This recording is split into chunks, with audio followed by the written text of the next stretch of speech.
Hello mga ka-viewers muna. Hello mga ka-viewers, good morning. Happy Easter mga ka-viewers. Happy Easter. Saan kayo maliligo ngayon? Kami po dito pa rin sa store. Ayan o, bumibili si Dadong ng mga onions. Ayan. Uy, papa, ilan na yan? Kailangan daw po niya magtanim kasi para sa ekonomiya. Gusto ko damihan eh. Gusto ko Uy, ang OA ha, ang dami mo nang nakuha. gusto ko masaya mag-harvest. Mahal pa man din yan. Yung isa po niyan is, ayan o, 4. Tapos, kailangan din po niya ng lupa. Yung pating mix na yan, 10. Pero sabi nga niya, na-try niya na kasi. So, mas madali talagang magpatubo sa ganyang klase ng soil. Itong gantong Mix na lang klase, natin. 5 lang no? So, parang half 5. lang. Tapos 10. Ito 5, ayun 10. Tara. So, masabi mo pa bang para sa ekonomiya yan? Parang, ano yan, nililibang lang niya yung sarili niya.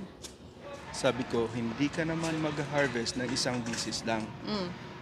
Kung di mag-harvest ka ng hanggang 3 buwan, 4 na buwan. Pero yung onions, isang harvest lang yan. Oo, pero magagamit mo siya sa pangmatagalan na rin.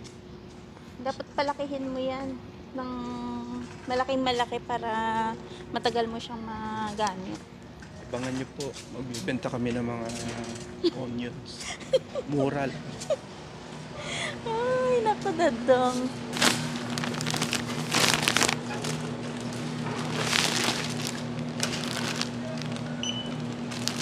And do this. Yeah, I do.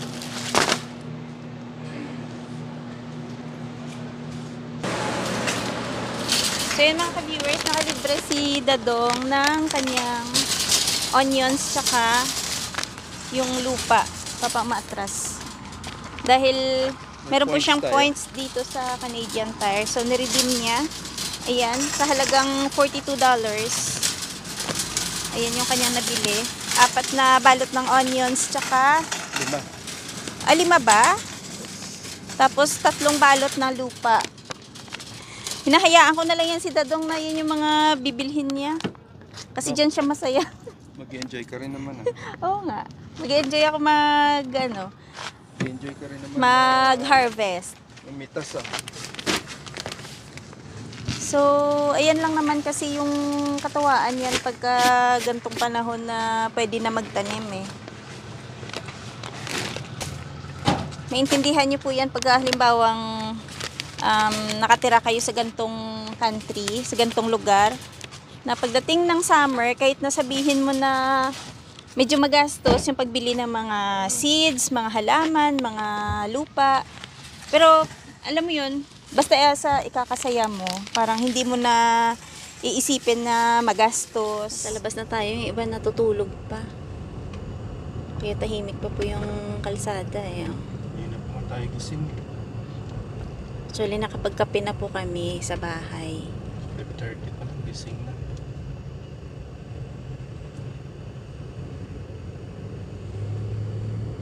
Parang maganda din tong mga apartment. Ano tawag dito? Pa condo style, no? Maganda yung mga condo dito.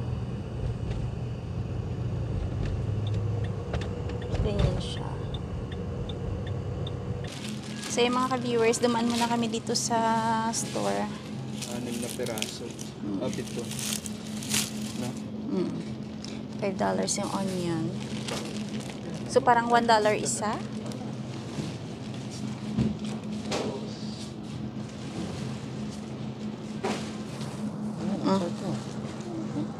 Meron pa kasi dun pa, kaya hindi ako naka... Ayan, oh. Ano ka? Ayan, yan. Mag-luya ka na ano? Tsaa. Ayan. $3.50 per pound yung luya. Ito yung gantong sili. Magkano to? $7.35. Medyo maliliit. Ang timbang niya Saan ba yung timbang? 0.334. Ayan. So, wala pang 400 grams. Ayan, 520. Ito, 634. Ayan. Dahil gagawa tayo ng arroz valenciana, kailangan natin ng banana leaves para mabango yung pagkaluto niya. Bale, isasapin ko lang po yan sa, sa pinakataas. Mukhang masarap pa. Laki ng kutsara ko. Wow, may palangka.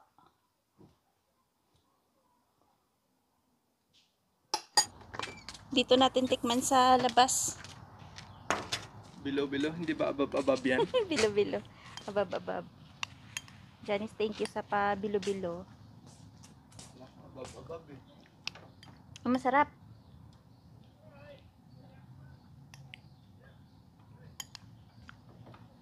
Masarap siya.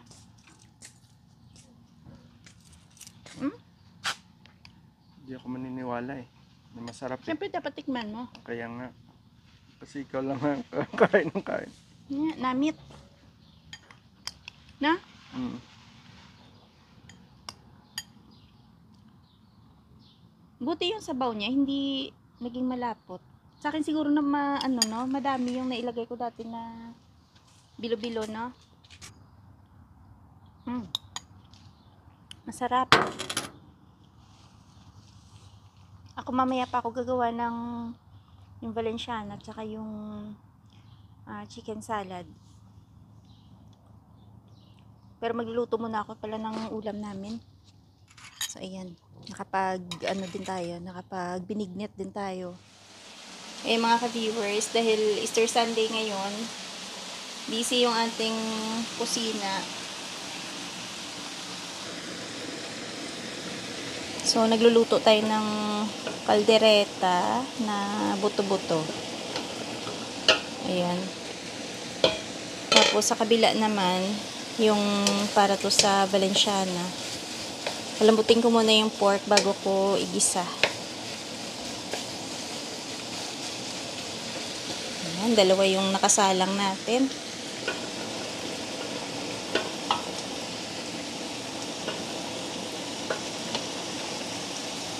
Titimplahin ko na lang tong kaldereta kasi pinalambot ko na siya.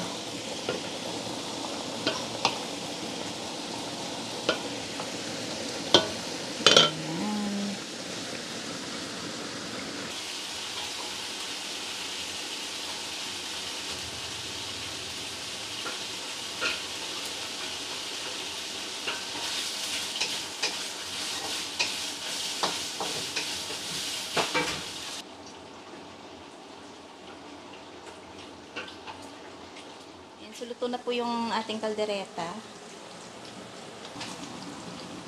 Ayan, no. Ayan, nilagyan ko siya ng bell pepper. Tapos, meron din siyang cheese. Ayan. So, yung sunod natin, move lang natin dyan para hindi malata yung gulay.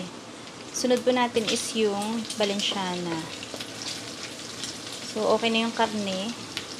Gigisa na natin yung sibuyas tsaka bawang.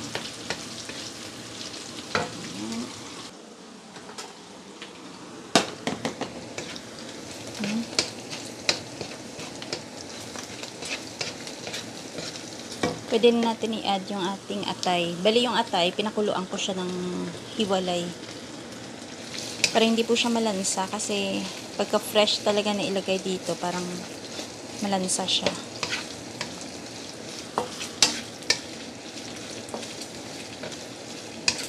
So, actually yung atay medyo na rin yan eh. Luto na siya. At add na rin po natin yung shrimp.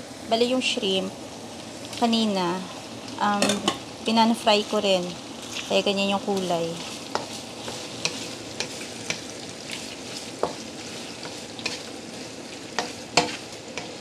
So, yung paggawa ko ng valenciana, para siyang paggawa ng pansit. Gisahin ko muna lahat ng mga ingredients, timplahan ko, tapos i-set aside ko muna. And then, magpapakulo po ako ng tubig para dun sa bigas. Tapos yung malagkit po natin na bigas, ayan, binabad ko siya sa tubig na merong turmeric. Turmeric powder lang po to. Ayan. Bali, 1 kilo yung gagawin natin na Valenciana. So, hindi dapat tagalan yung pagbabad. Kumbaga, habang nagigisa ka, pwede mo nang ibabad yung bigas para hindi din gaanong lumambot or malata. So, timplahan ko lang po siya ng konting toyo. Tapos, meron na rin asin yan. Add na natin yung ating raisins, tsaka yung bell pepper.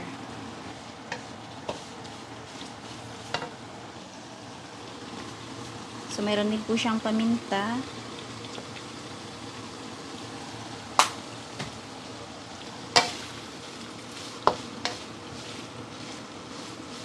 And konting gisa lang kasi luto na rin yung ating atay tsaka yung shrimp. So, ayan. Pwede ko na siya iset aside at magpapakulo na akong tubig para sa ating bigas. Yung bigas pa natin is malagkit. Bali, 1 kilo po yung gagawin ko. So, ayan. Turn off ko muna at ilipat ko muna siya. So, ayan po, nakulo na yung ating tubig. Bale, nilagyan ko siya ng pork cube, may konting Maggi na seasoning, at ayan, may konting asin. So, ito na yung ating bigas. Ang ganda ng kulay, oh. Pwede na natin dyan ilipat.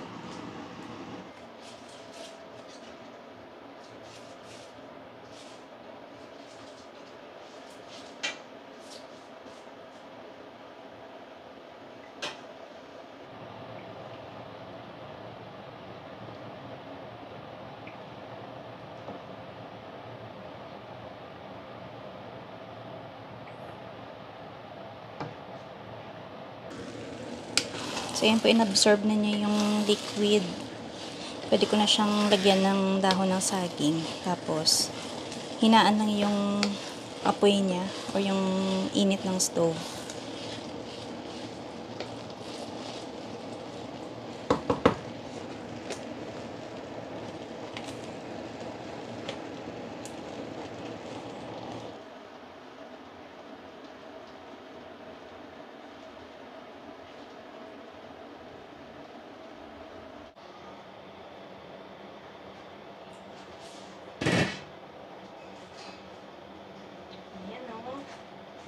Konti na lang, luto na to. So, pwede ko na i-mix yung sakop niya.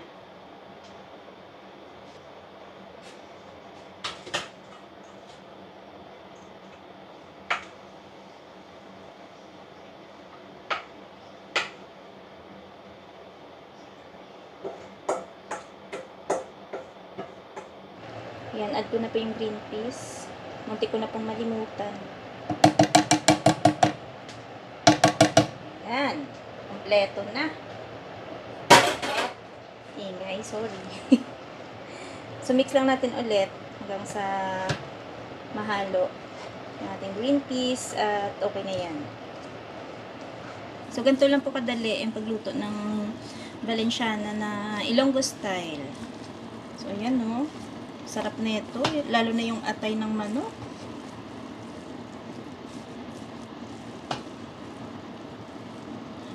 Ayan.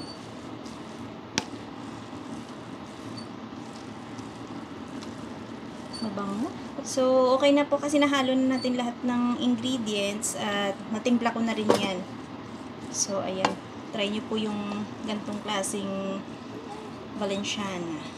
Ako kasi ayoko yung Valenciana na parang malata. Kaya, binawasan ko ng konting tubig. Para ganyan lang. Para lang siyang para lang siyang sinaing. So, good na. Okay na to. Siyempre, dapat may shrimp at may atay na may konting kanin. Ayan.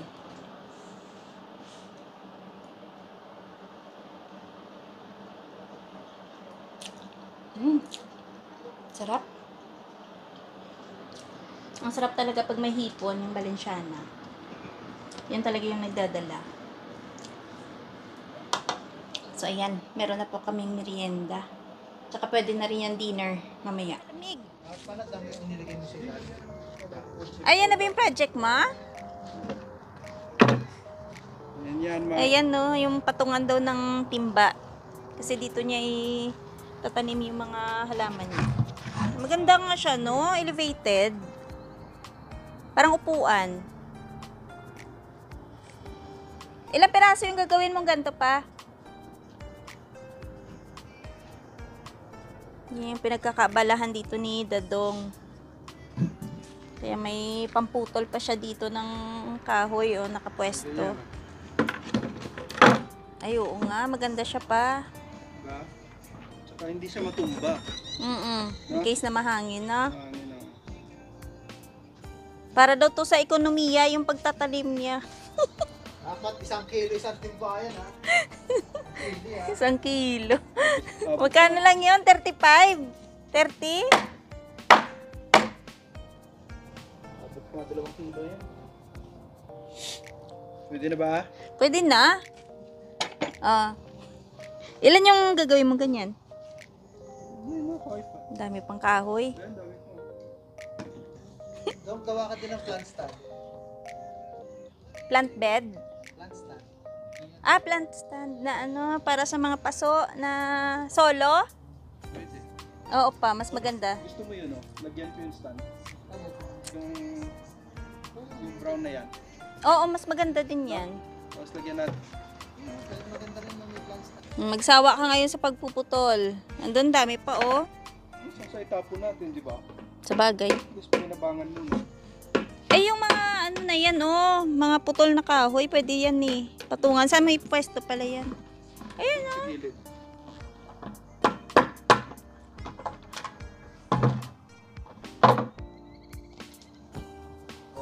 oh. Buhatin. Saan to? Ay, mag-earn. Saan ang pwesto yan? Adine? Ay, oo pa. Wow. Wala, ito yung daanan. Okay lang yan. Kasi pagkatapos ng Pagkatapos ng pag fall night, tabi na, hindi yung nakaano siya dyan, nakabalandra. kasi Ano ano, gagawin mo ganyan? It depends. Hanggang sa maubos yung kanyang kahoy. Titigil lang yan. Wala nang puputulin. Pag wala nang puputulin, si Dadong, mamakaawa na yan. Wala nang kahoy. Donation. gusto mo, wantusawa eh. Pero matagal to magamit, ah. Kahit ganong hangin, hindi siya maano. Diba, no? Tapos dun, no? Dyan mo. Oh, hilera Kasi yung nito. araw Oh. kasi yan dyan. Hindi niya na nilipat pala to. Nilagyan na lang niya ng dagdag na kahoy. Sinuport na lang ba? Ay, supportive. Hindi, pinutol natin dito. Nga, nilagyan niya ng daanan. Kasi may wire tayo dito. Ito yung lagyan mo ng ano? Yung sabi mong takip? Papalitan ko.